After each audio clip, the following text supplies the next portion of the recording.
Les établissements publics de l'État sont en assez bonne santé. C'est la conclusion principale de la 25e Assemblée générale des établissements publics de l'État, exercice 2023, tenue ce 1er août. L'analyse de la situation financière de 84 EPE fait apparaître que les recettes, y compris les subventions, ont connu une hausse de 17,25%, passant de 367,138 milliards de francs CFA en 2022 à 430,465 milliards de francs CFA en 2023.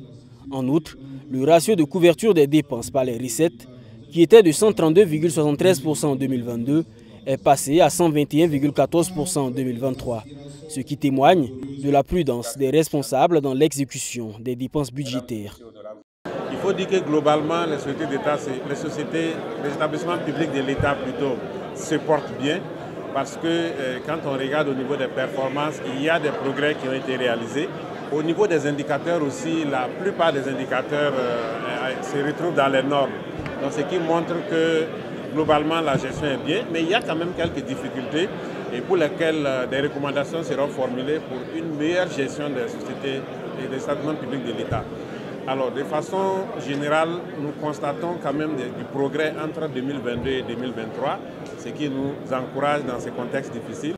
À cette 25e Assemblée générale des établissements publics de l'État, les participants planchent sur la modernisation des services publics rendus aux usagers dans un contexte de défi sécuritaire.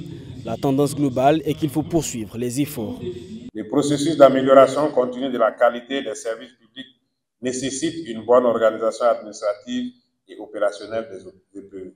Il nécessite en plus l'utilisation d'outils tels que les technologies de l'information et de la communication pour mettre en place un système de délivrance diligent de prestations de services publics.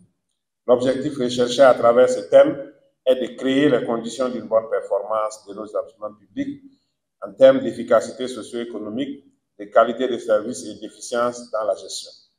Lors de la 24e Assemblée générale des EPE tenue en 2023, 6 résolutions d'ordre général ont été adoptées. 4 ont effectivement été mises en œuvre et 2 sont en cours d'exécution. L'AG recommande la poursuite de la mise en œuvre des 2 dernières pour une meilleure efficacité.